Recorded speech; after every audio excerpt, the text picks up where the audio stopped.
శివ పార్వతులేమో ఈ దంపతులనిపించాలి.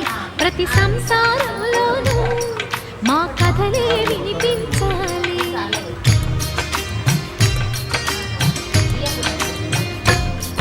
ఆ సిరిని శ్రీహరిని మా జతలో చూపించాలి.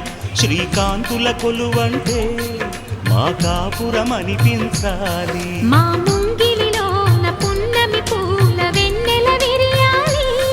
మా చక్కని జంట చుక్కల తోట పరిపాలించాలి.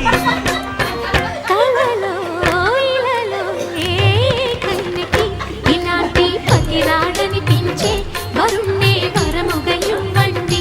కని విని ఎరుగని వేడుకతో వివాహం జరిపించాలండి. ఇంతకుముందుగా పెట్టావా బొట్టు మళ్ళీ పెట్టాలి నాకు.